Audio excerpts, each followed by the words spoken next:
This episode of Crypto Banter is proudly brought to you by Passports for Crypto, offering a unique citizen by investment opportunity on the Caribbean island of St. Kitts.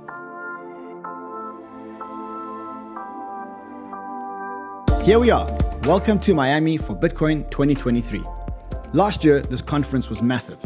35,000 attendees, the Bitcoin bull debuting out front, hype, euphoria, and Bitcoin hovering at around $48,000.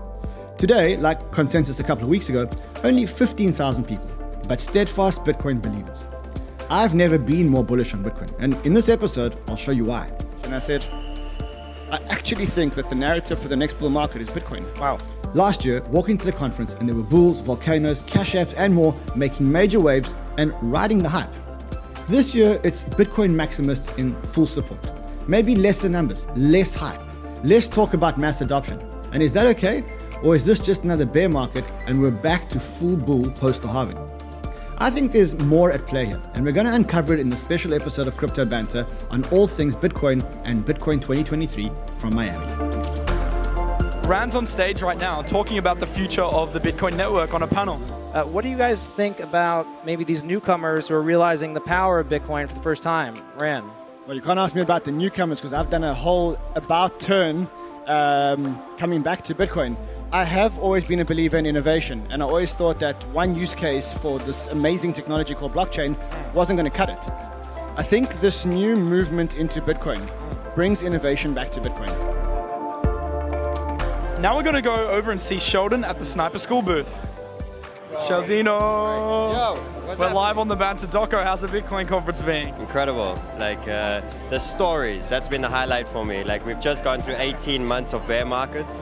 And you have the survivors here right now. You've got an awesome booth here, man. How's it been having this setup and your face at a Bitcoin conference? Weird. Very, very weird, very overwhelming. I didn't think my face would be here. It's been awesome to see your growth, man. I think what you're doing with Sniper School is really, really cool. Appreciate awesome. It. Thank you, bro. And here we have the Sniper School booth. It's been an amazing place to hang out and open some trades. So this is the place where Ran has been filming all of his big guests for the interviews at the conference. We can see here we have a lovely setup for Crypto Banter. We have the Banter sign, we have lovely Leia sitting there in the chair as well. Look around, take it in. Crypto Banter had a huge presence here. The Sniper School has a whole activation for the fans, and our show Crypto Banter set in the middle of the action. All right, so you may have heard on some of our other interviews the sound of the gong. Well, I've got the gong. Let's go. I've also got Mike McGlone here with me from Bloomberg. Around the corner, so many Bitcoin maximalists taking the stage here. From Michael Saylor to Arthur Hayes, Max Keiser to Dan Held, Samson Mao to Lightning developer Elizabeth Stark, Seyfedin Amus to Stephen Livera, Peter McCormack to David Bailey of Bitcoin Magazine. He's a legend, he's a fighter for Bitcoin. David Bailey, as loud as you can, loud, come on.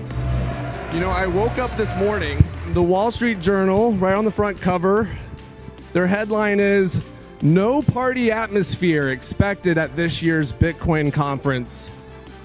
Yeah, they don't get it. They don't get it because they don't understand that this is a movement. They're used to a world where when a bear market comes, when a Wall Street bank blows up, they turn on that money printer, they bail out the crook, okay? In our industry, we let the crooks go to zero and we rebuild. And we're gonna be building this industry and this movement if the price of Bitcoin is $1,000, $10,000, $100,000, or $1 million. We're going to be here building this. So here's my thesis. People were talking about technicals again. A positive sign. Why? Because we're back to the roots of the technology, making sure it's progressing again.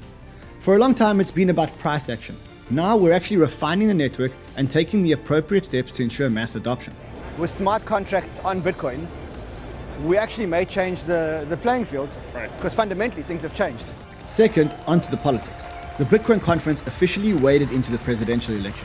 Running for president, Robert F. Kennedy Jr., JFK's nephew, and a liberal libertarian of sorts, taking up Bitcoin's freedom focus. I realized for the first time how free money is as important to freedom as free expression. And Bitcoin is a bulwark against precisely this kind of government and corporate expansion and intrusion. As president, I will make sure that your right to hold and use Bitcoin is inviolable. And in that sense, your support of Bitcoin puts you in the same category as the framers of the Constitution that gave us that Bill of Rights, that created these democratic institutions, and you are the current manifestation of that impulse. So thank you all very much for everything that you do, and thank you for being part of this movement. Bye. He made the rounds at private events throughout the week, onboarding Bitcoiners to his campaign, and even taking Bitcoin donations. I'm going to make sure nobody's taxing the energy to make Bitcoin. Nobody's looking at control of your wallet. Other candidates like Tulsi Gabbard and Vivek Ramaswamy also driving their own patriotic views around Bitcoin. Once we give up our economic autonomy, we give up our freedom. So one of the things I've said in this presidential campaign is that we will make the 2024 election a referendum on sound money in the United States. Thank you. I appreciate that. Senator Cynthia Loomis also here talking about favorable legislation. What can we expect to see? What we're apt to see is for the House to move a stablecoin bill first. Then you'll probably see the introduction of Lummis Gillibrand in the Senate, which will remain comprehensive. Bitcoin's definitely become a political issue. And specifically here, we're in an environment where so far, Bitcoin is legal and there are huge question marks around all the other cryptocurrencies. So it's all about how we are scaling Bitcoin. With smart contracts on Bitcoin, we actually may change the playing field, because fundamentally things have changed. There's a war going on here. Bitcoin is under attack. Or is it? Via ordinals and inscriptions eating up bandwidth on the network. Let's actually get more serious. Okay, so there's a whole debate today about ordinals, inscriptions, BRC20, ORC20, all these tokens on the Bitcoin network. Right. And whether or not they're a good thing for Bitcoin. I think at the core of what you guys are doing and why you're wearing this is because you believe that it's actually a good thing. I believe that experimentation is a good thing. The flip side is that miners make more revenue. So let the great scaling debate begin right here on Crypto Banter at Bitcoin 2023. So what do you feel about shitcoins on Bitcoin? Because it is a new trend and it is clogging up the network, if you believe that. It is driving up the fees. It is giving the miners revenue though, and it is bringing new interest into Bitcoin. So how do you see it as someone you're not there for the shitcoins, you're there for Bitcoin. How do you see the new movement? Right, I see it as an attack on Bitcoin. Attack. Yeah, and I think the people who are most vocal about it, at this conference, for example, they take a posture which is very belligerent. Here on Crypto Banter, the most in-depth destination for crypto content in the industry, we're talking to a murder's row, a hit list of top Bitcoin minds in the industry. Arthur Hayes, Max Keiser, Udi and the Ordinals, Dan Held, Samson Mao, Ben Cowan, David Marcus, Mike McGlone from Bloomberg, and of course, Bitcoin Magazine. We'll talk to sponsors like a crowd in St. Kitts, getting you great national passports, and Arculus building a hardware custody solution. Why have I got a passport in my hand? We'll beat the FUD and see sites like riding the bull again, we hope. Sticking it to piñatas, hitting book signings. It's surreal, for sure. And witnessing the wizards all in on Ordinals.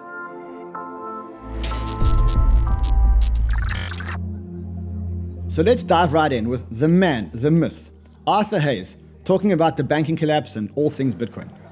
All right, so now we're back with our coverage of Bitcoin 2023 with a friend of mine from years ago, Arthur Hayes. Arthur, good to see you, my friend. Nice to see you, man. Back in Miami. I know, fuck yeah. Fuck yeah, you're looking good, you're looking strong, bro. Yeah, sun's out, guns out. All right, now let's talk about your thoughts. The lifeboat, the Bitcoin lifeboat, around what's going on. You've predicted that a lot of things are going to happen in the next couple of months, particularly around the dollar and the banking crisis and the Fed. Walk me through where you think we're at. It's kind of like, you know, it's a dead cat bounce. It's right. You got hit over the head, kind of came to a bit. Like, okay, everything's okay. I don't have a concussion. No, you're fucked, dude. And then you just get a little slap on the face, and then you fucking go down for the count, right? And so I think we'll get a little respite this summer, but come the fall when things usually, you know, shit hits the fan, we're gonna have some nasty stuff. How do banks continue to collapse if the government insures all depositors? Well, the problem is that it depends on what part of the capital structure you are in. So if you own equity in a bank, what happens? They said FDIC comes in and says, okay, you fucked up. We chop you. Zero. You get a zero. Yeah, you get zero. So are you going to wait around? The structural issues of why the banks are in trouble haven't really been solved yet. Until the government says every loan that you have in your balance sheet can be exchanged to us and we'll give you dollars if you need them, then as an equity holder in a bank that is not too big to fail, I'm going to get a zero if my bank... But isn't that what happened with Silicon Valley Bank, where the government said, look, you can borrow against your T-bills assuming they expire? But that was after they went down. That solved one part of the problem. That solved treasuries, mortgage-backed securities. What if you've got commercial real estate? What if you've got auto loans? What if you've got personal loans? Like, what if you have any of the stuff that most people actually need in terms of credit on your balance sheet? The government doesn't want that shit right now, for obvious reasons. But that's why their loan books are toxic. And no one wants that stuff. Has the Fed stopped hiking rates? Do you think we've finished the hiking cycle? It depends on what inflation does. I think that they still politically have to keep... If inflation ticks back up, they have to raise. Let's talk about some other things. Bitcoin Ordinals, BRC20s, this whole shitcoin movement on the Bitcoin network. I know you're a shitcoiner. You love playing the altcoins. What do you think? Good thing or bad thing? Do you think Bitcoin should remain what it is? And it's an open platform. If you want to pay money to get included into a block and you have valid data, you should be allowed to put it on the block. And you are, right? I know some people don't, they think they're clogging the network, it's worthless bullshit, JPEGs and whatever the fuck we're doing with these things. But at the end of the day, if I can't get paid as a miner for actual activity on the network, then why would I do this job? We saw smart contracts migrating to Bitcoin. We saw the first smart contracts being done on the Bitcoin network, which means that Bitcoin is going to have similar capabilities to Ethereum, Solana, all these smart contract networks. That's where this movement's going. Do you think that's a risk for the other ecosystems? There will be differences, and those differences will be meaningful depending on what you're actually building. And so, you'll determine the L1 smart contract layer that you want to use as a dApp, depending on what you're building and what functionality is allowed or not allowed. So, on another topic, we had RFK Kennedy here today, and the first appearance since he launched his presidential campaign. He's campaigning to Bitcoiners. Do you think that Bitcoin is really an election issue? In a highly polarized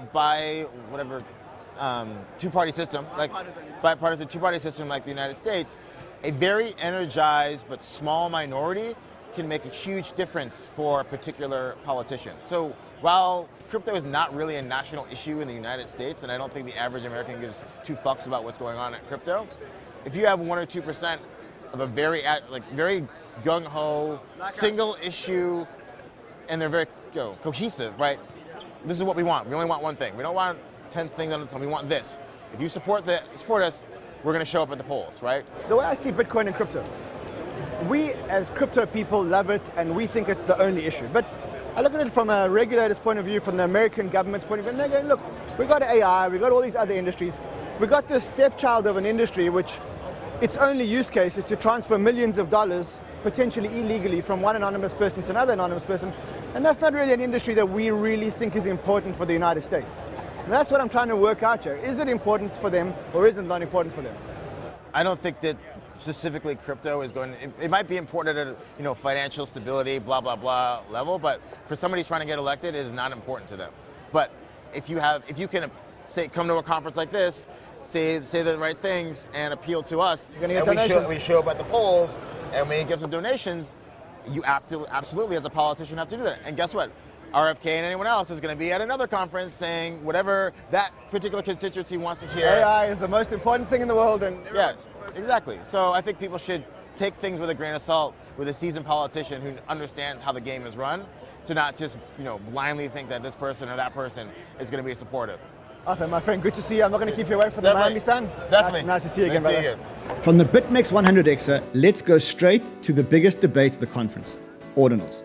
Some argue that Ordinals are eating up the Bitcoin network, but Udi Wertheimer, a former Bitcoin maximalist, is now the biggest fan of Ordinals. I know what you're asking. You're asking why I'm sitting here at the Bitcoin conference speaking to a wizard. No, they're asking why is the wizard sitting next to you? Well, they probably are asking that. A lot of people are asking that. But Udi, what is the significance of the wizard outfit? Why are you and a few other people walking around here with wizard outfits? Well, look, in 2013, There was this Bitcoin meme on the Bitcoin subreddit. The Bitcoiners of the time realized that people didn't know what Bitcoin was. They didn't know what it was for. Bitcoin had a bad brand name back then, so they were looking for an ad to put on the internet, and they made this competition. And this guy submitted an image of a wizard. It was the Bitcoin wizard, the magic internet money wizard. That ad ended up, at the time in 2013, being the best performing ad on Reddit. Brought a ton of people into the Bitcoin subreddit, made Bitcoin like almost change its face from a currency for like drug addicts and like criminals to a magical thing that people like enjoy using on the internet.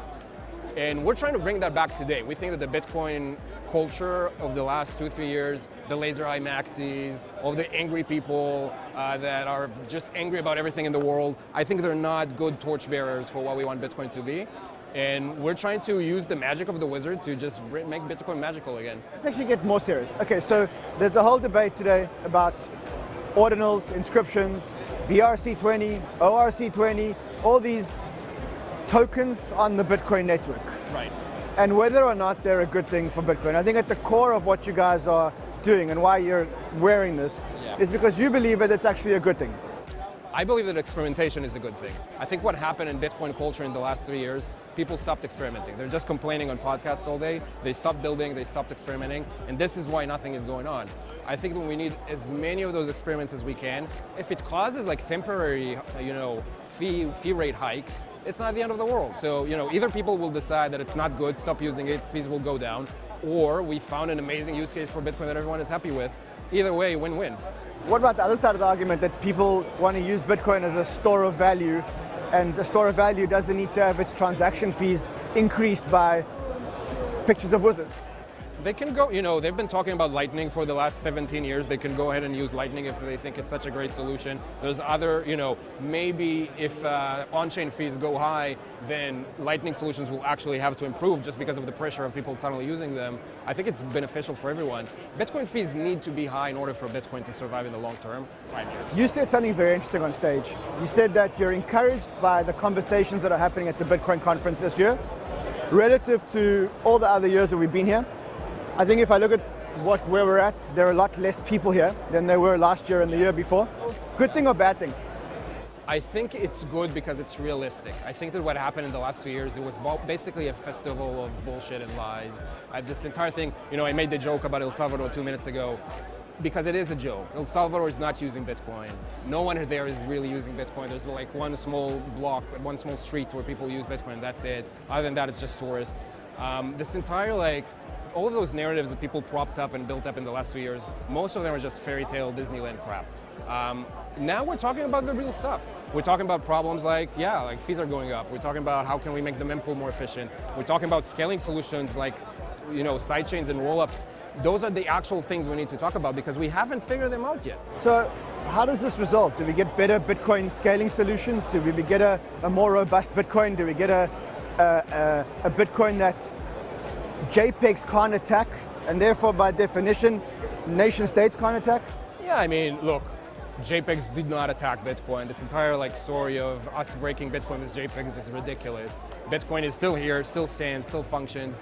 If you think that your transaction is more important than mine, then you're going to need to pay for it. Satoshi, by the way, I don't know if you know this, Satoshi helped facilitate the first JPEG transaction in history ever in 2010. That really happened. There was a discussion in the Bitcoin Talk forums where this guy showed up before the famous Bitcoin pizza, the story about the guy who paid 10,000 Bitcoin for 2 pizzas. So before that, there was a guy 3 months earlier who showed up and said, I want to sell a JPEG, literally, just a JPEG, and I'll sell it for $1, which he estimated as 500 BTC. And Satoshi Nakamoto himself went into the thread and offered help on how to do it, how to carry this out. Buddy, listen, thank you so much, my friend. Thank you, man. Good to see you. You too. So you decide, are ordinals good or bad for Bitcoin? One guy who you can't miss at a conference, welcome to the main stage, Max Keiser. And I'm going to give you one guess as to what his thoughts are on NFTs on the Bitcoin blockchain. So the last time that this next guest and I met, well, you know how it turned out. In fact, have a look here, you'll see how it turned out. Nice to see you again, my friend. Brandon, yeah, good, dude. Are we going to tear up money again? Well, you never know. When we get together, things happen. So So I think I'm ready for anything. Well, since we met last time, you've moved to El Salvador. You're living in El Yes, Salvador that's full right. time. That's right. Tell me a little bit about what's going on there, what you guys are doing. Right, so President Bukele made Bitcoin legal tender, and so we decided to move there and see what it would be like to live in a country that made Bitcoin legal tender.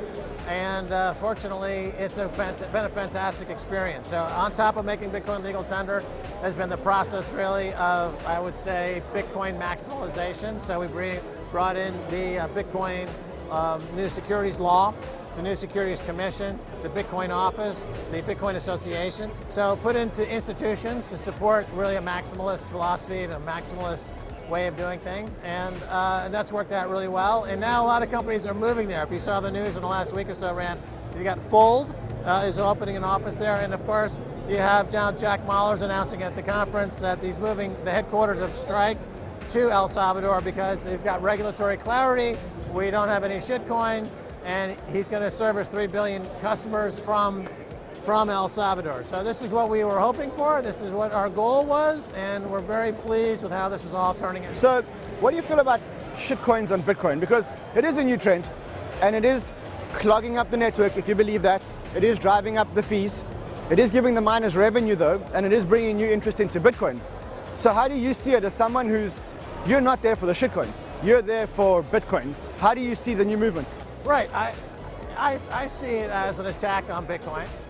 Yeah, and I think the people who are most vocal about it at this conference, for example, they take a posture which is very belligerent. Somebody who was actually kind of closely associated with those folks actually attacked Stacy. It was in big news yesterday. They got tossed out of the conference. They had their bracelet clipped and they were shown the street. So that's the mentality that we're talking about. And so I see it as an attack. Now, ultimately, what does it mean for Bitcoin? It doesn't mean anything for Bitcoin. Bitcoin is built to be attacked by politicians, by bankers, by central bankers, by shitcoiners, and anybody else out there who wants to attack Bitcoin. They're free to attack Bitcoin. It only makes the protocol stronger. It only increases hash rate, which increases security, which increases price. So I welcome all the attacks. I don't think it's a particularly meaningful attack. I don't think it's going to, unlike, let's say, various governments now are taking a more strident anti-Bitcoin position. But at the same token, Rand, we've got politicians who are now coming in as a pro-Bitcoin position, like Robert Kennedy, like Cynthia Lummis in the United States, like obviously President Bukele, and politicians around the world are now understanding what Bitcoin offers them, and we've got that going on. What do you think politicians are thinking? And I see it from the outside. We're not in the US, so I see it from the outside. I see that they don't have any issue with Bitcoin, to be honest. Bitcoin is a commodity, no one's questioning that. It's not regulated by the SEC. It does seem that they've got an issue with everything else. Right, well, there are questions about it. I mean, you say it's known as a commodity. That's a minority view still at this point. I don't think people understand Bitcoin is a synthetic digital commodity that's absolutely scarce. That's the basis of this monetary revolution. But I think what politicians see in it, number one, they see votes. They see that there's a huge movement behind Bitcoin and they like the votes. Do they see votes? Because if they do see votes, then why is the Biden administration so hostile? Why is the Operation Choke Point? Why is there Gary Gensler? Why is there no approval of an ETF? If they see votes and 1 in 4 households own Bitcoin in the US and Bitcoin is a voter issue, why be so hostile towards it? Well, I think in the case of Robert Kennedy, who comes from the Kennedy clan, and politicians are very insightful with great foresight and great political instincts. Certainly his uncle that he mentions often, JFK, is somebody who was a gifted politician. I kind of compare President Bukele to John F. Kennedy in this sense, who's got fantastic instincts and who really understands the electorate.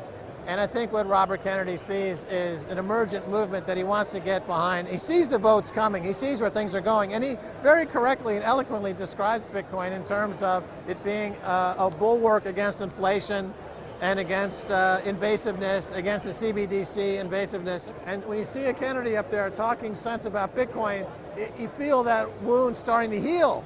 And then you're going to go to the ballot box and you're going to be like, ding, I'll vote for this guy. Do you think he's got a chance? Definitely he's got a chance. America loves underdogs. Barack Obama was an underdog. Donald Trump was an underdog. Bill Clinton was an underdog. Jimmy Carter was a complete underdog. America, for some reason, loves to vote for people who are not really politicians necessarily, who are underdogs or unknowns. They like that story of coming from nowhere because it's the American story of being able to reinvent yourself and to come from nowhere and be a star. You know, if you can make it in New York, you can make it anywhere. You know, this is the American character. So you do. That's not European or South African. Well, look, you guys down there, you don't know about it. You don't know about New York City or about Detroit or Chicago because you're down there with the lions and the tigers and shit. You don't know shit about shit. Max, my friend, so good to see you. Thank you for coming on the show again. I'm glad we didn't tear up money this time. Next time. Cool, my friend. Look around. The polls are out on the conference as to what their take is on Bitcoin ordinals. Samson Mao is an Uber builder, and as you can imagine, he doesn't like Bitcoin ordinals very much. Not interesting to me, maybe to other people, but I just view it as a very inefficient way to use Bitcoin block space. Tell me why.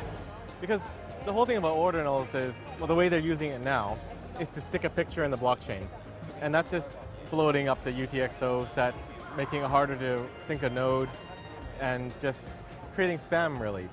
Do you not think that ordinals is just the beginning and it potentially creates a whole new ecosystem around Bitcoin? And let me even go one step further. Dan Held said that crypto is about speculative cycles. We've had multiple speculative cycles. We had the original Bitcoin speculative cycle. We had the altcoin speculative cycle, the Ethereum speculative cycle. Do you not think that this maybe brings more people into Bitcoin and more use cases into Bitcoin? But they're not bringing people into Bitcoin. They're bringing people into ordinals and JPEGs. So I don't really see the connection. None of these protocols, ordinals, BRC, whatever, are actually intrinsic to Bitcoin. All the transaction monitoring and sorting and authenticity is done mostly off-chain in another app. So it's not really central to Bitcoin. Like, they like to say it's Bitcoin, but it's not. So if you were the CEO of Bitcoin, let's just say you were the CEO of Bitcoin, and you could make a decision about what happens next, how would you resolve this? I would just let the market run its course. But the market's telling you they want ordinals. No, the market is bidding up the fees, and that has stopped. So there's an important thing here, which is they paid a lot of money, which went to the miners, which is a good thing, but it's over now. So they're sort of marketing it based on hype. So when it first came out, they mined the biggest block possible to make a splash. And then the fee rates bumped up and chain was congested. They made the news again. So they're sort of using spamming and DDoSing the network as a marketing tool and creating what they're calling a price floor. I saw someone tweet from the Ordinal camp that we minted this at this time and it was cheap, and now if we minted it, this collection would be $1 million to mint. And if you want to bring people to Bitcoin, bring people to Bitcoin, because a JPEG anchored to a SAT isn't Bitcoin. So what is Bitcoin? Bitcoin is financial transactions. But you can't really do mainstream financial transactions on the network now, right? You can. It's very slow. It's not. You have layer 2s, you have Lightning, you have Liquid. And for pure settlement, you have to understand, Bitcoin is lightning speed, even at the base layer, because it's full settlement. Very keen to hear your view. You've been an OG Bitcoiner for a long time. In fact, we met probably 8 years ago, and we were speaking Bitcoin about 8 years ago. How do you see the rest of the ecosystem? How do you see Ethereum? How do you see Solana? How do you see all of those? I know at the time, and I know throughout the years, you've always been Bitcoin only. How do you see smart contracts, NFTs? It's all the distraction. All of it. All of it. So you talked earlier, like, ordinals might bring the EVM and other stuff, but what are you going to use the EVM to do? You might have a DEX. What is the DEX going to trade? Meme tokens? Do those need to be decentralized, right? You're saying, like, a will could be inscribed, but does your will need to be immutable? Is someone trying to censor your will? Maybe, then put it on, but for the most part, none of this stuff needs to be immutable, because if you have a hash of it, that's good enough. True story. All right, well, that's the other view. We've heard the one side and we've heard the other side, and we like to bring you both sides. That's Crypto Banter. Now, one guy I argue with a lot on Twitter, and it does get heated, is Ben Cowan. Now, given Bitcoin ordinals, I think I may actually agree with Ben on Bitcoin dominance is push higher. All right, so we do have a go at each other on Twitter occasionally, but it's all in good spirit. And as I said to Ben, I will sometimes disagree with his view, but I'll never attack the person because I really respect his content and he is one of my go-to sources. Nice to meet you in person, my friend. Good to meet you too. Yeah. Look, so we do disagree a lot, and I think what we have been disagreeing a lot on is Bitcoin dominance. And then yesterday I did a U-turn and I said, I actually think with smart contracts on Bitcoin, we actually may change the playing field, because fundamentally things have changed. Right. How do you see this whole development on Bitcoin with ordinals and stuff like that? I think it's probably pretty bullish long term, honestly. I think one of the things that we've always wondered about is what happens when all the Bitcoin have been mined, in 100 years or something. And this is sort of a proof of concept that Bitcoin can survive without that. It sort of shows you that, look, we just had transaction fees, total transaction fees went higher than they were in 2021. And we were at, what, 27K? Dominance. What's your thesis as to why dominance continues to go up? What do you see? The main reason I think that dominance needs to go up is, first of all, I think that when you think about a market, you think about what are the blue chips, right? And I would say that Bitcoin is a blue chip. I would also say that Ethereum is as well. But you can also see the same thing going on in tech stocks right now. Look at the ones that are rallying the most. It's Meta, right? Google, Amazon, Apple. So I think what we're seeing is a flight to relative safety, right?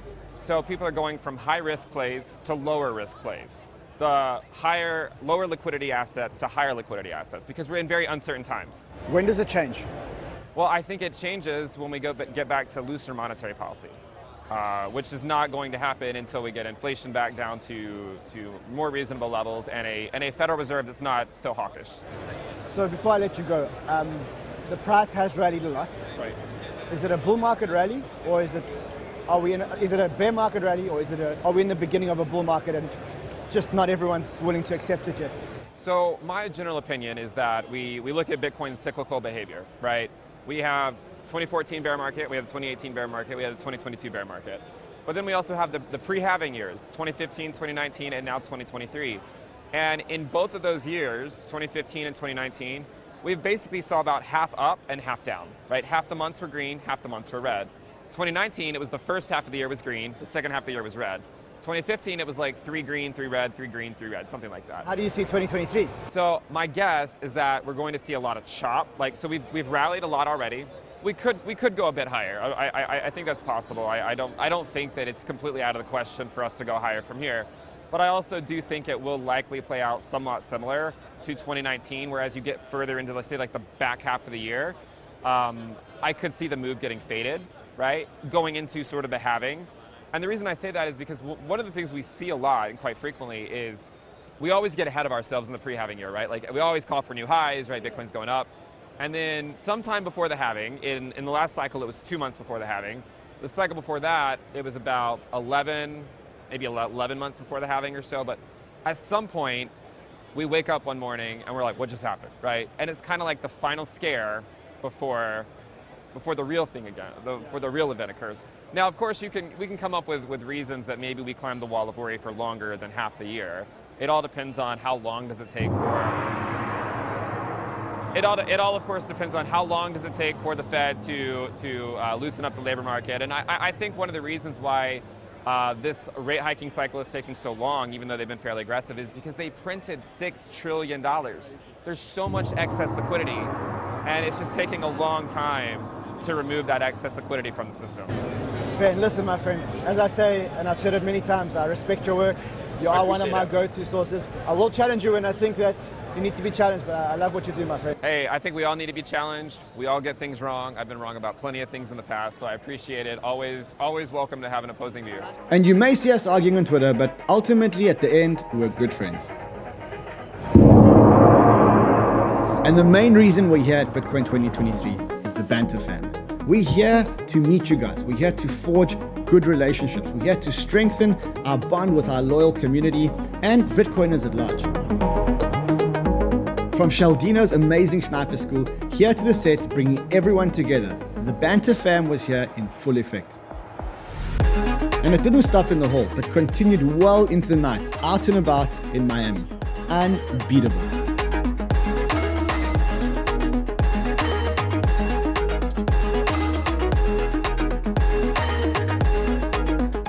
Now let's get into a break with a message from our sponsor from St. Kitts.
Welcome back to Bitcoin 2023.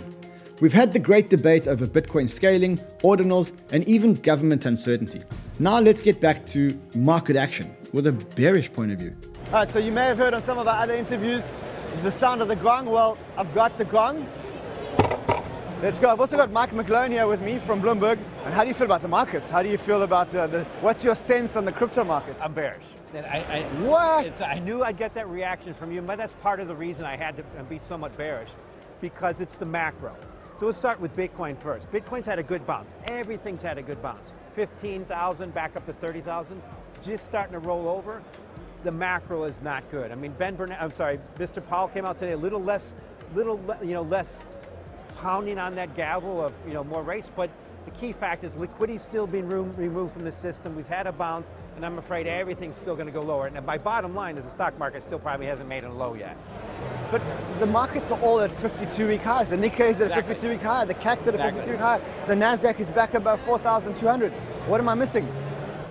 The consensus that the worst is over and that we're going to get a soft landing in the U.S. That's the opportunity. That's the VIG. I look at that as an ex-option trader. When you structure positions for customer, okay, that's priced in. Where's your VIG? Where's the optionality? Is if that doesn't happen, you structure a position where you can do the opposite. To me, that's what's happening. But it's also, the key fact is, if you look at forward-looking indicators like commodities and the rug pull and liquidity, it's very significantly deflationary, and the Fed's still tightening. Are we getting another rate hike? Well, Chairman Powell said today we probably won't, but the market priced it again yesterday, and the key reason that priced we might get it is because markets are going up. So here's one key thing I'm worried about is, remember we had this thing called Shiba Inu and Doge? They pumped up big in 21. It's the roll of the eyes. We see that, I'm like, yeah, that's just silly, stupid speculation. No, we're getting that again. So I think we're still a little bit too frothy, and the Fed's more likely to just keep pounding until we lose the froth, and cryptos are the best indication of froth, and they're still frothy. There's too much froth. It's going to get shaken out of the market. Yeah. Do you have a downside target? I don't have a target. Okay, let's start with the positive. Upside, I fully expect in the long term, Bitcoin's getting to 100 grand. It's just a matter of time. You look at the big picture of declining supply, increasing demand and adoption. But in the shorter term, we haven't even started this recession. We probably haven't completed the bear market in the stock market. And if you look at Bitcoin, right before the big pump in liquidity, the average price was around $7,000. So I know that I don't want to distress people with that, but going back to a level like that would make sense in a normal recession. Well, I hope you're wrong. I do too. But maybe you're right. I got to point out the fact. Natural gas has done it. It's gone back to the price before. The lumber's gone back to the price. Copper's collapsing. It's showing an economy that's collapsing, and the Fed is still restrictive. That's called a rug pull liquidity. History says risk assets have a problem. Next, I sat down with David Marcus. You probably know him as an ex-Facebooker. He originally tried to build Libra and now has come full circle and gone back to building on the Lightning Network. Today is not at Facebook, and he's built or building something amazing, right, Dave? That's why you guys are here, right? Yes, we believe, and we've gone full circle and now believe that Bitcoin is the way to build an open interoperable payment protocol for the internet. And so early 2018, we explored using Lightning instead of building a proprietary protocol that we ended up building for Libra and Diem. And it wasn't ready for prime time. And as such, we decided to build a homegrown version of it that would be then decentralized later. And now we've come full circle to the conclusion that actually now is the time. Lightning is the network, and we just need to make it usable. Why do you think Lightning adoption hasn't been as quick as it could have been, let's say? Because it's really, really incredibly hard to use. A channel-based payment system is not intuitive. The fact that you have to find nodes to connect to, open channels with them, deploy liquidity, rebalance channels at all times, is not intuitive. People expect to open an account somewhere, deposit Bitcoin, send and receive money in real time, and that's it. And that's what we do for them. So what have you guys just built? You guys have shipped something recently. What have you guys just built? So there are three components to our product. One is Lightspark Connect, which is an enterprise-grade Lightning node management system. So you sign up for that on our platform, and we'll spin up a node for you, maintain it, manage it as an enterprise-grade solution.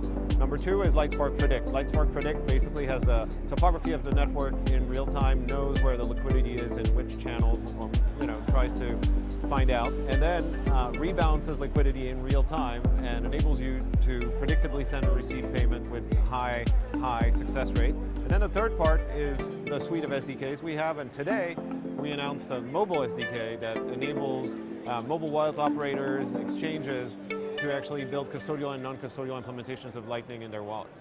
Let me ask you, there's a big debate going on now about Ordinals, BRC20, ORC20, smart contracts, a whole array of services clogging up the Bitcoin network. Tell me your view on whether this is a good thing or a bad thing. This is an open network, and so it's not the place of players on the network to decide what's allowed or not allowed. People need to build, and then I think it's really good for Lightning adoption, because now you need a fast, real-time, cheap settlement layer on top of Bitcoin to actually fulfill the original promise of the Satoshi Nakamoto white paper, which is peer-to-peer payments. And Lightning is the solution, and we are the solution to the solution, which is basically making it simple to use for exchanges, wallets, and the likes. Where can people learn more about it? What's the best place? Lightspark.com. Lightspark.com, you heard it from the man himself. So David has run the gamut from centralized stablecoin to building on Bitcoin, and specifically on Lightning. Next, I spoke to one forever maximalist, Dan Held. Is that a good summary of what it is? Well, there's a faction in the Bitcoin community that we would call them Puritans, more hardcore Bitcoiners who find it polluting the network. However, if you look at Bitcoin's rules and how Bitcoin works, anyone who pays the transaction fee is free to transact on the Bitcoin network, so there is no such thing as pollution. Yeah, I agree with you, but a lot of people bought Bitcoin as a store of value, right? And now those people who want to transfer their money, value, are waiting much longer and paying much more money to do that, and they're getting rather frustrated. What do you say to those people? Well, we've always anticipated that fees on Bitcoin L1 would increase over time. The whole block size wars were fought over the idea of should the layer 1 have bigger blocks, which would be like lower transaction fees because there's more block space, or should the transactions occur on layer 2 and eventually settle on layer 1, like Lightning, for example. So even the store of value folks should be using Lightning to move transactions of under a certain size over the network.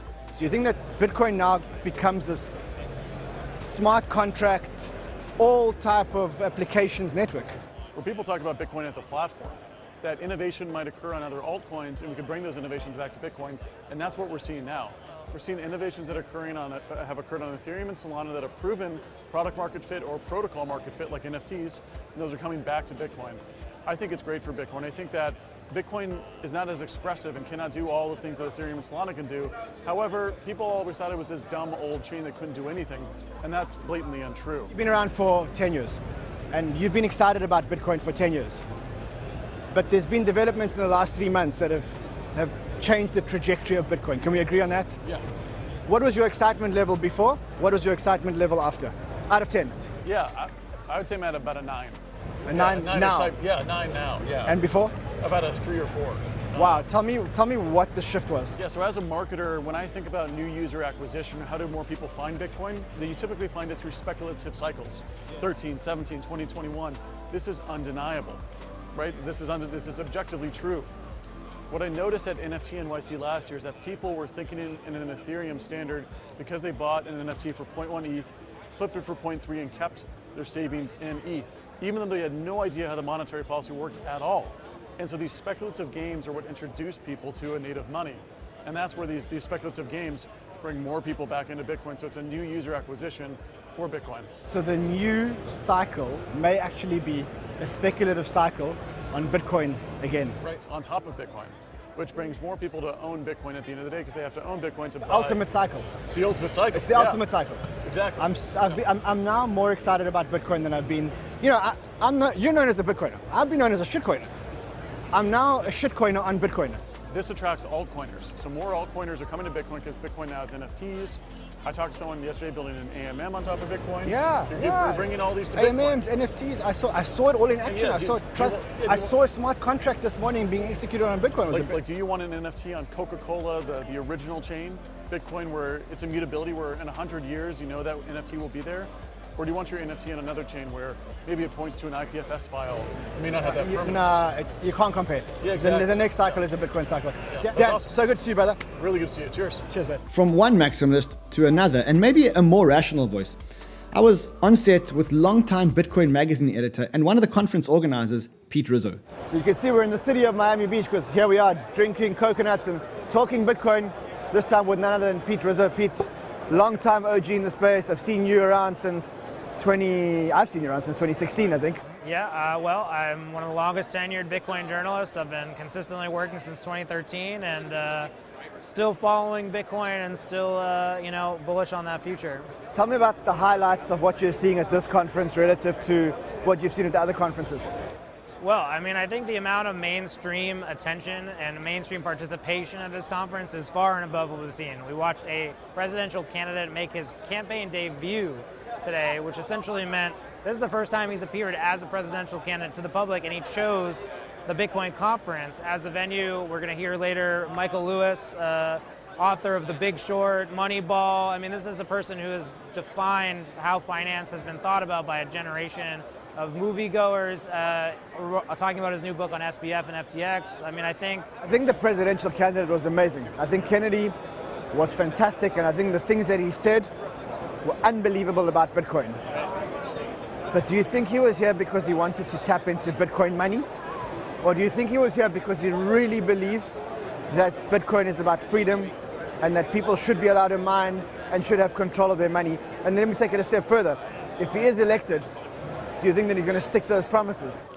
That's a big question. I know you're from outside the United States. I think that people abroad might underestimate just how much fear there is about what's going on in the financial system. We've seen the banking crisis in the United States recently with banks failing.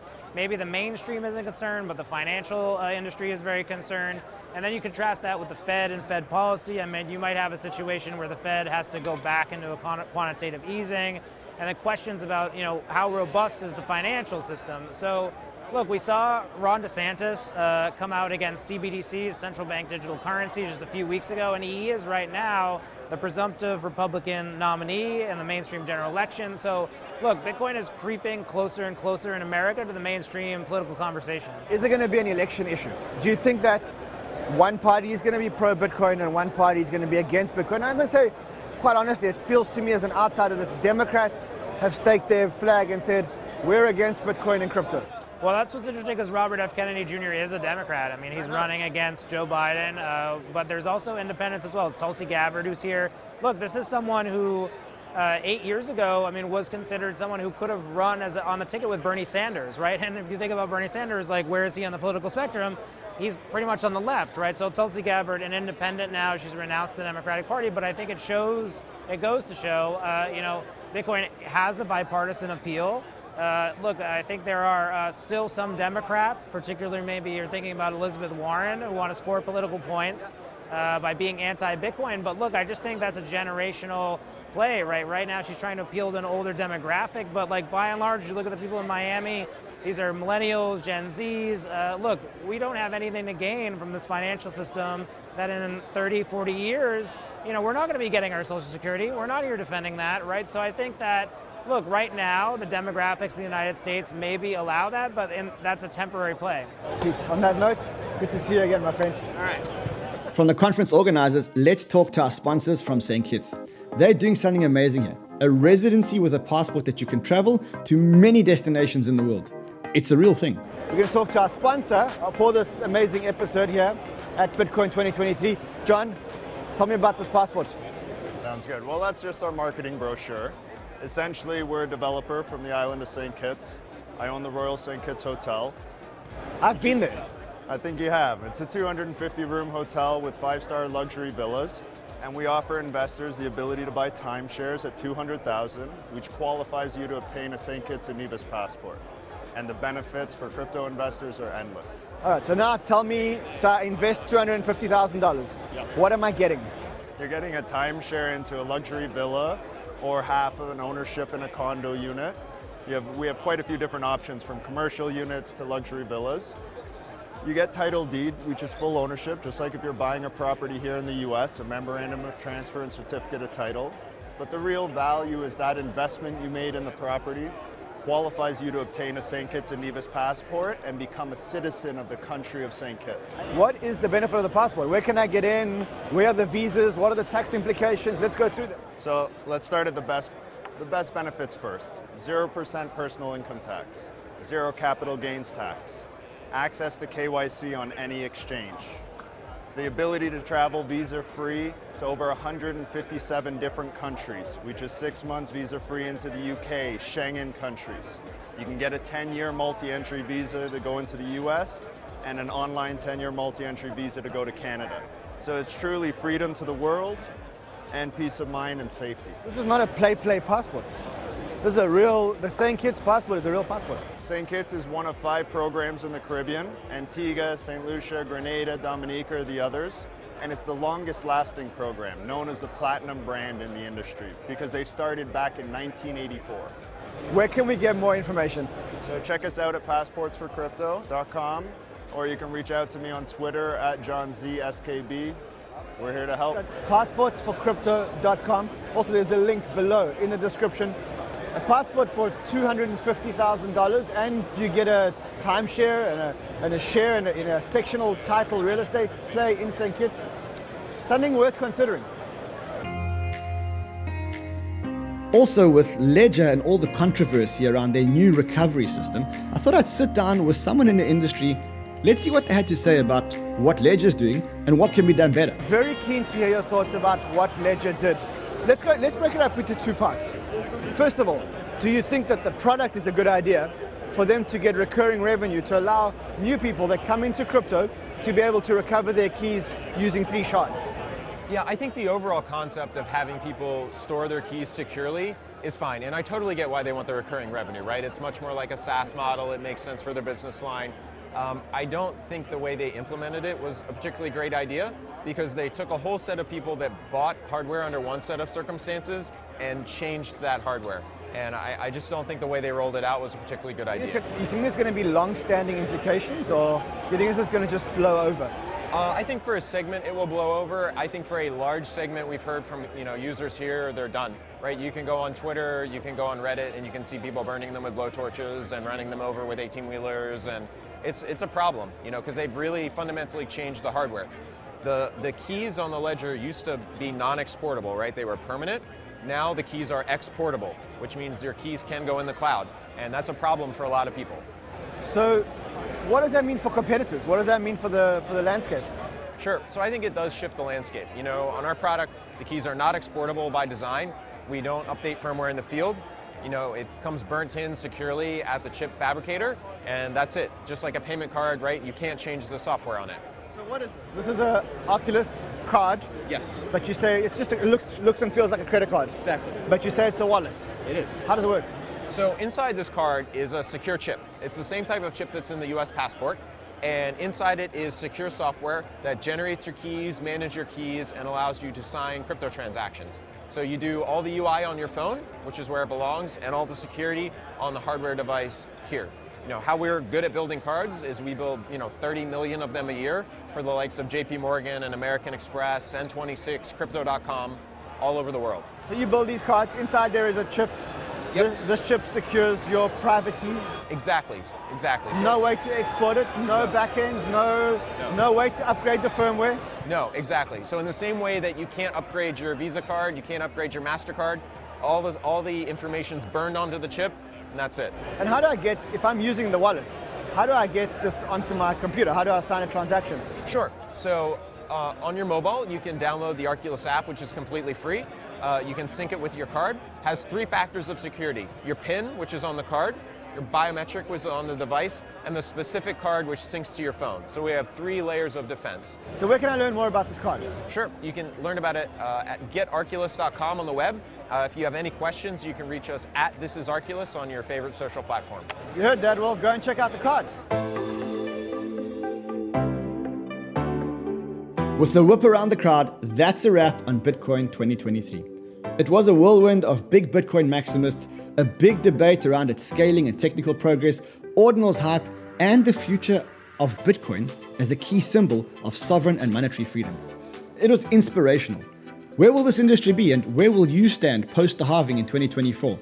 Let's see. We'll be back here in 2024. Until then, trade well, my friends.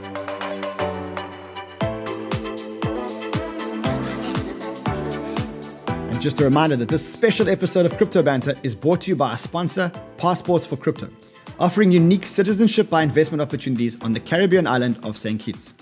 You can acquire a second passport using cryptocurrency. This passport will give you visa-free access to over 157 countries, including the EU and the UK. You can get this starting from an investment of $200,000. If you want to find out more, there's a link below, or you can just check out www.passportsforcrypto.com.